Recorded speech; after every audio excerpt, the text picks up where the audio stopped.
Our journey begins with an intriguing question. Did Satan appear before God in the Bible? The concept of Satan standing in the presence of God might seem surprising, even perplexing, to many. However, the Bible provides fascinating insights into this heavenly encounter that challenge our perceptions and deepen our understanding of the spiritual realm. These encounters are not just fleeting mentions, but are significant events that offer profound implications for our understanding of the nature of good, evil, and divine justice. In the grand tapestry of biblical narratives, the heavenly court stands as a central scene of divine governance and cosmic order. This court, filled with celestial beings, is where God's decrees are issued and where divine justice is administered. Within this sacred space, we encounter the surprising presence of Satan, not as an equal, but as a being permitted to present himself before God. What does this tell us about the structure of the spiritual world and the boundaries set by the divine? Join us as we delve into the biblical accounts, exploring the roles and interactions within the heavenly court. We will uncover how these narratives shape our understanding of the cosmic struggle between good and evil, the role of Satan, and the omnipotent sovereignty of God over all creation. This journey will take us through some of the most profound and thought-provoking passages in the Bible. The book of Job provides one of the most detailed accounts of Satan appearing before God.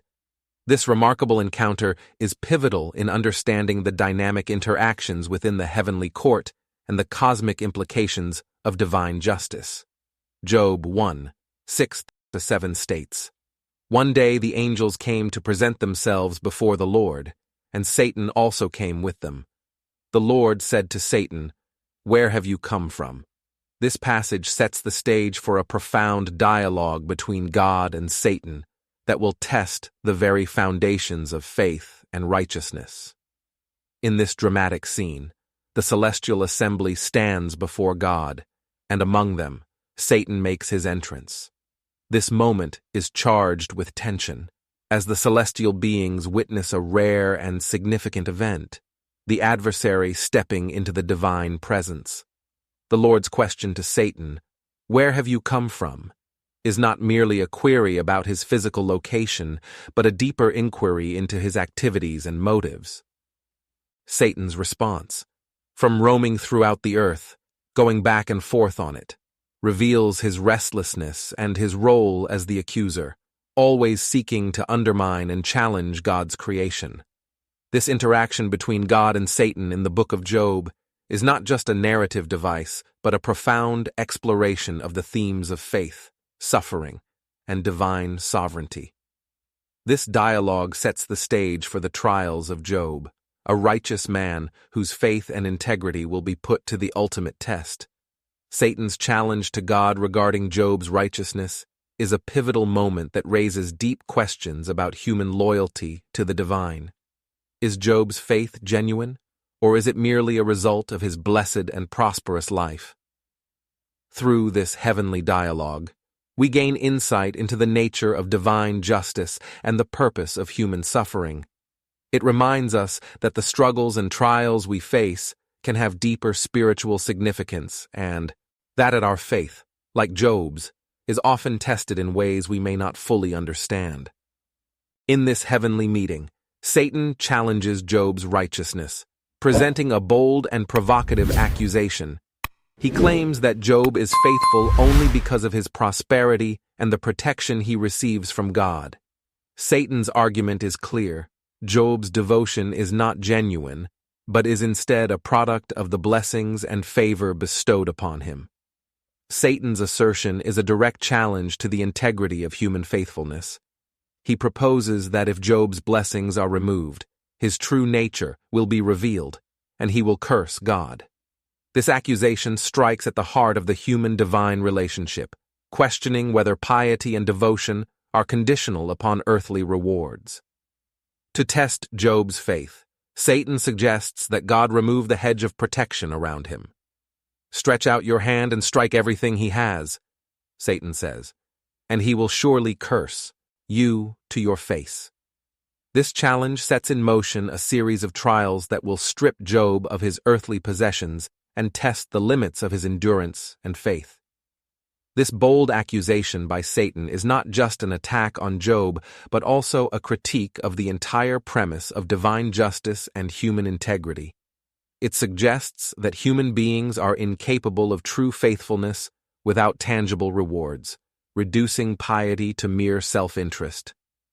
As the heavenly court listens, God, in his infinite wisdom, accepts the challenge, allowing Satan to test Job within set boundaries. This decision underscores a critical aspect of the narrative, the sovereignty of God and the trust in Job's inherent righteousness. The scene is now set for a profound and grueling test of faith. Job's forthcoming trials will serve as a testament to human resilience and the complex interplay between divine providence and earthly suffering. This heavenly bet will challenge the notion of conditional faith and seek to uncover the true nature of human devotion to God. With God's permission, Satan begins his assault on Job's faith, targeting every aspect of his life. What follows is a series of devastating blows designed to strip Job of his wealth, family, and health, testing the very core of his devotion. First, Job's wealth is decimated. Raiders attack and steal his oxen and donkeys. Fire falls from the sky and consumes his sheep, and bands of Chaldeans take his camels. In rapid succession, Job loses his material wealth, the foundation of his prosperity. Next, a great wind strikes the house where Job's children are feasting, causing it to collapse and killing them all. In a single moment, Job is left childless, facing unimaginable grief and loss. Despite these overwhelming tragedies, Job does not sin or blame God. Instead, he responds with a profound declaration of faith. "Naked I came from my mother's womb, and naked I will depart. The Lord gave, and the Lord has taken away. May the name of the Lord be praised." Satan then afflicts Job with painful sores from the soles of his feet to the crown of his head. Job is reduced to sitting among the ashes, scraping his sores with a piece of broken pottery. His physical suffering is intense, adding to his emotional and spiritual agony. Job's wife, seeing his suffering, urges him to curse God and die, but Job rebukes her, saying, "Shall we accept good from God and not trouble?" In all this, Job does not sin in what he says, maintaining his integrity and trust in God. Throughout these severe trials, Job's unwavering belief in God stands as a testament to his extraordinary faith. His endurance and refusal to curse God challenge Satan's accusations and reveal the depth of Job's righteousness. Job's story is a powerful reminder that faith is not dependent on material blessings or physical health, but on an unshakable trust in God's sovereignty and goodness, even in the face of unimaginable suffering. The presence of Satan in the heavenly court raises intriguing questions about the nature of his role and relationship with God. This celestial interaction, detailed in the book of Job, provides a unique perspective on the cosmic order and the boundaries within which even rebellious entities operate. It suggests that, despite his rebellion, Satan still functions under the ultimate authority and limits established by God. Satan's presence in the heavenly court is not an indication of equality with the divine, but rather a testament to the comprehensive nature of God's sovereignty. It challenges our understanding of the cosmic struggle between good and evil, illustrating that all beings, even those in rebellion, are subject to God's ultimate authority. This scenario suggests a complex relationship where Satan, despite his defiance, cannot operate beyond the parameters set by God. It reveals a divine order where everything, including opposition and adversity, plays a role in the broader tapestry of creation and divine justice. Theologically, this interaction raises important questions about the purpose of suffering and the nature of free will. Why does God permit Satan to test the faith of individuals like Job?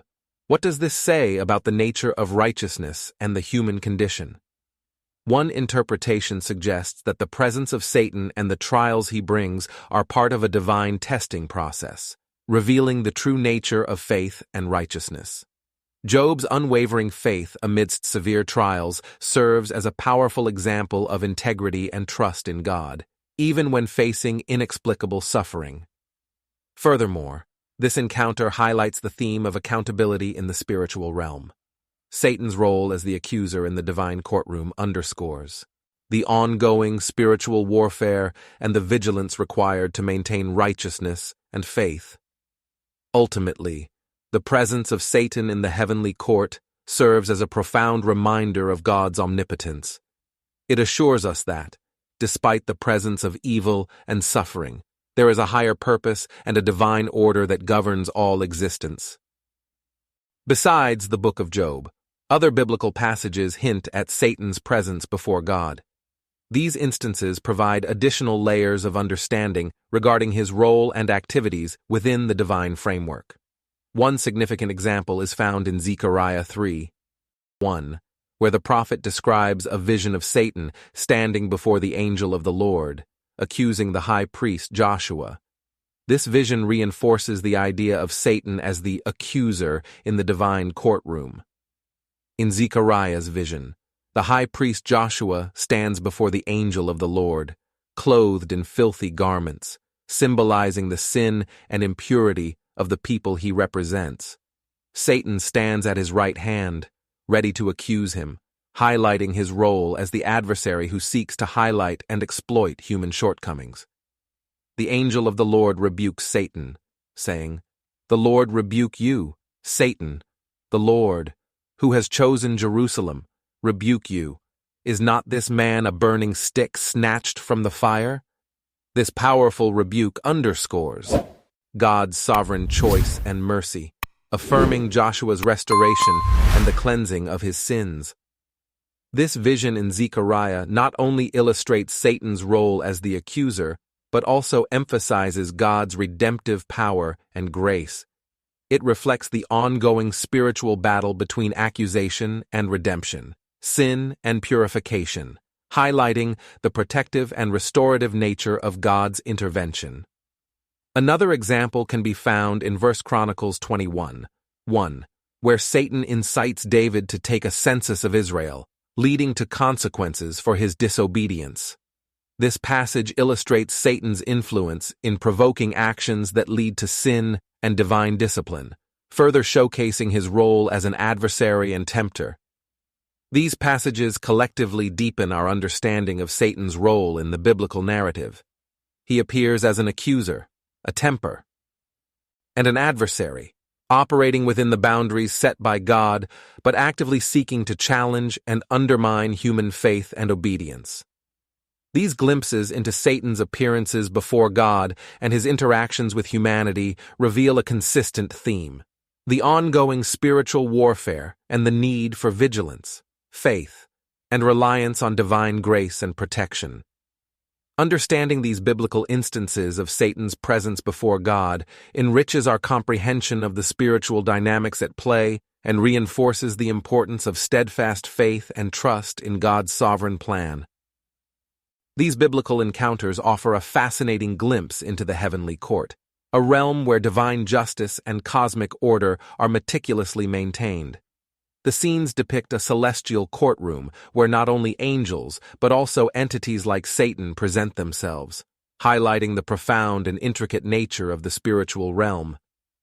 In this divine courtroom, the ultimate principles of justice and order are upheld. It is a place where God's omnipotent sovereignty is evident, and every action, every soul, is subject to his just and righteous judgment. The presence of Satan in this court underscores the complexity of the spiritual dynamics at play, where even the adversary must operate within the bounds set by God. These heavenly encounters remind us of the ongoing spiritual warfare that permeates our existence. While Satan may act as the accuser and tempter, his presence in the heavenly court is a constant reminder of God's overarching control and the ultimate triumph of divine justice over evil. The concept of a heavenly court also highlights the interconnectedness of the spiritual and earthly realms. The trials and tribulations faced by figures like Job and Joshua are not isolated incidents, but part of a grander, divine narrative that spans both heaven and earth. Moreover, the heavenly court serves as a powerful testament to God's sovereignty over all creation. Every event, every being, falls under his divine jurisdiction.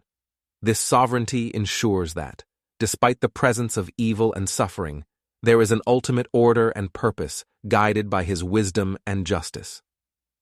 Understanding the heavenly court enriches our comprehension of the spiritual realities that influence our lives. It calls us to recognize the divine authority that governs all and to trust in the righteousness and justice that flow from God's throne. These glimpses into the heavenly court inspire awe and reverence, reminding us that we are part of a larger, divine story. As we navigate our own lives, these truths encourage us to remain steadfast in our faith, knowing that we are under the care of a just and sovereign God. Understanding Satan's appearances before God deepens our comprehension of the biblical narrative and the complex dynamics of good and evil. What do you think about these heavenly encounters? Share your thoughts in the comments below. If you found this video enlightening, please like, share, and subscribe for more biblical insights. Hit the bell icon to stay updated with our latest videos. Thank you for watching.